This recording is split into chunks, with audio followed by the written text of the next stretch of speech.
تو سیاست میں کس طرح آ گئے؟ سیاست میں اس طرح آ گئے کہ جی اپنا ایک تو میرے چچا ہیں میاں محمد عثمان مرحوم، وہ شروع سے جماعت اسلامی میں رہے، وہ یہاں سے ایم این اے بھی رہے، ایم این اے بھی بنے، بالکل 2 دفعہ ایم این اے بنے۔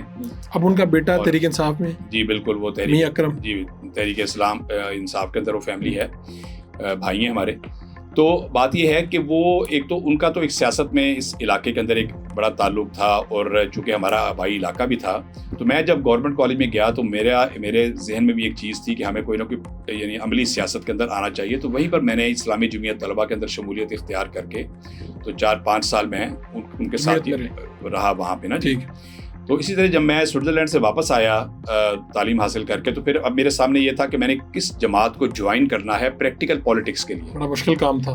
تو اس حوالے سے پھر بڑی سوچ بچار کی گئی، چونکہ جماعت اسلامی کی طرف سے بھی مجھے اپنا ہمارے دوست ہیں، ہمارے بڑے بھائی بزرگ ہیں، ان کی طرف سے کہا گیا کہ جی آپ جماعت میں شمولیت اختیار کر لیں۔ تو میں نے کہا کہ جی میں نے سوچ کے فیصلہ کروں گا کہ میں نے عملی سیاست کس جماعت سے کرنی ہے۔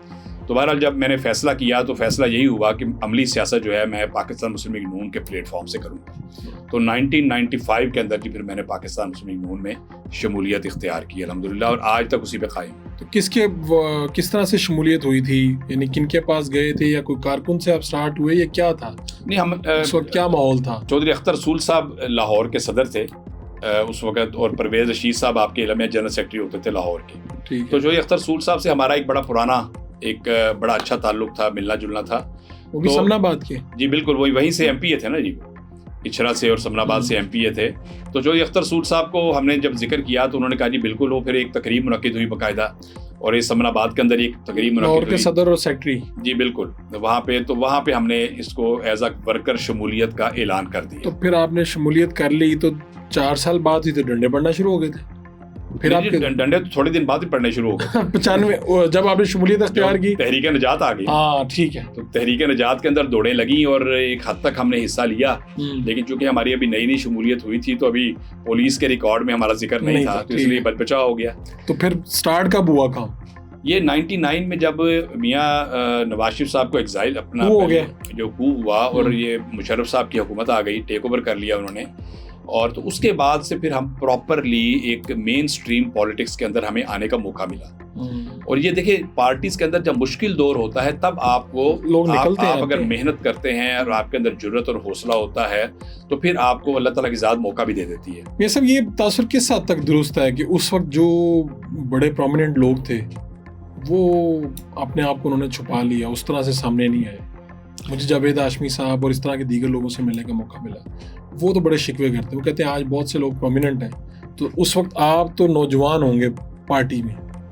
نہیں، مجھے اس میں بڑا جو یاد ہے کہ ہم وہ جو تحریک تحفظ پاکستان تھی، جو محترمہ کلثوم نواز صاحبہ مرحومہ، اللہ ان کو غریق رحمت کرے، ان کے جو زیر صدارت اور ان کی سرپرستی میں جو چلتی تھی، اور آپ کو یاد ہے کہ ہر جمعے کے جمعے اور ہر اتوار کو ایک 180H پہ جلسہ ہوتا تھا، تو ہم نے اس میں شریک ہونا، اور محترمہ کلثوم نواز صاحبہ کے ساتھ ہمارا ایک بڑا اچھا ایک اس حوالے سے ایک تعلق بن گیا تھا کہ وہ ہمیں مختلف ذمہ داریاں بھی دیتی تھیں۔ تو مجھے یاد ہے کہ جب وہ کاف لیگ کی تشکیل کا مرحلہ شروع ہو گیا ہوا تھا تو لاہور میں سوائے 1 یا 2 پرومیننٹ لوگوں کے تمام لوگ ہی کاف لیگ میں شامل ہو گئے، کیونکہ کاف لیگ میں جانے کا مطلب ہے آپ کی بچت ہو جائے گی، بالکل بچت، اور آگے اقتدار بھی ملے گا۔ اور آپ دیکھیں کہ وہ ایک بہت بڑا ایک آپ کی جو پولیٹیکل ایلیٹ تھی، انہوں نے نون لیگ سے نکلنے کا فیصلہ کیا، اور وہ آج تک آؤٹ ہے، اس میں سے کوئی دوبارہ نہیں آیا۔ یہ جاوید ہاشمی صاحب تھے جن کی بڑی قربانی ہے، خواجہ سعد رفیق صاحب تھے جن کی بڑی قربانی ہے، اور جو قائم دائم رہے پرویز ملک صاحب مرحوم تھے، وہ بالکل اپنے اسی سٹینس پر قائم رہے، لیکن بہت بڑی تعداد میں لوگ جو تھے وہ چلے گئے، اور پھر وہ دوبارہ واپس ان میں سے چند لوگ ہی آئے ہوں گے شاید۔ یہ جو آج سختی ہیں یہ زیادہ ہیں یا اس وقت سختی زیادہ تھی؟ اس وقت سختی بہت زیادہ تھی، آج سے زیادہ ہے۔ آج نہیں، آج کی تو خیر میں تو دو ادوار ہیں ایسے جو ہم نے پاکستان مسلم نون نے جو دیکھے ہیں سختی کے۔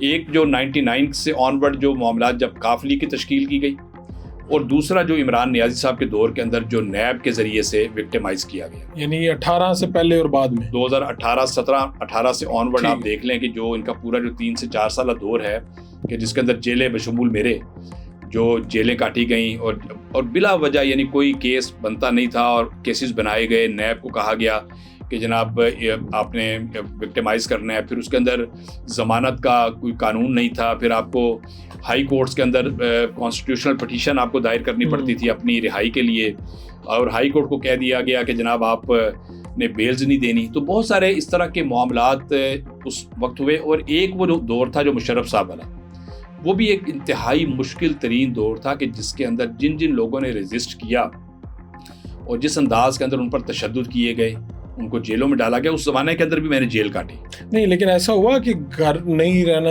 چھپ کے رہنا پڑا ادھر, اس طرح ہوا؟ بالکل ہوتا رہا. اچھا, بالکل. یہ آنکھ مچولی پورے مشرف صاحب کے پورے دور میں چلتی رہی. آپ کو یاد ہوگا جب یہ ایمرجنسی لگی تھی, جب چیف جسٹس صاحب افتخار چودھری صاحب والی, تو مجھے خود اٹھا کے لے گئے تھے. اور اسی طرح ہوتا تھا کہ ہم کبھی کہیں سو رہے ہیں, کبھی کہیں سوئے ہوئے ہیں. کبھی آپ کے کاروبار وغیرہ کو نقصان نہیں پہنچا؟ بہت زیادہ. کاروباروں کو تو آپ دیکھیں کہ جب اس طرح کے معاملات ہوتے ہیں, کیا کرتے تھے, ہتھ کنڈے کیا ہوتے تھے؟ بس ہتھ کنڈے یہ ہوتے ہیں کہ ظاہر ہے کہ آپ کے اوپر وہ کوئی نہ کوئی نامعلوم والے جو پرچے ہوتے ہیں, کسی پہ بھی آپ کو پکڑ لیں اور آپ کو اندر بند کر دیں. فیملی کیا کہتی تھی آپ کو؟ کیونکہ جو کاروبار والے مسئلہ ہوتا ہے کہ پوری فیملی پہ بوجھ آ رہا ہوتا ہے. فیملی اس وقت جب مشکل ٹائم کافی طویل ہو جاتا ہے نا, تو بے چینی بھی پھیل جاتی ہے. زیادہ جو طویل میری فیملی نے دیکھا ہے جی, وہ عمران نیازی صاحب کے دور میں جب مجھے گرفتار کیا گیا اور نیب, پھر اس کے بعد تقریباً 10 مہینے میں جیل میں رہا. تو انتہائی وہ مشکل ایک دور تھا فیملی کے لیے. کاروباری حوالے سے بڑے نقصانات ہوئے.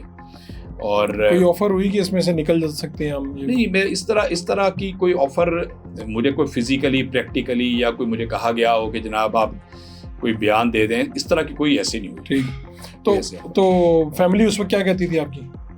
فیملی ظاہر ایک پریشان تھی, لیکن الحمدللہ ایک اللہ کی ذات نے حوصلہ اور تسلی بھی دی ہوئی تھی. وہ تسلی یہ تھی کہ ہم بے گناہ ہیں, اور ہم نے خدا نہ خواستہ کبھی بھی, جس طرح میں نے آپ کو بتایا کہ حلال اور حرام کی تمیز جو ہے نا, وہ ہماری بنیادی چیز ہے, اور نہ ہمیں کوئی ضرورت ہے. ہم تو اپنے پلے سے خرچ کرنے والے لوگ ہیں. ہم کاروبار اس لیے کرتے ہیں کہ اپنی ذات سے خرچ کر کے سیاست کریں, نہ کہ خدا نہ خواستہ ہم سیاست سے بنے کچھ.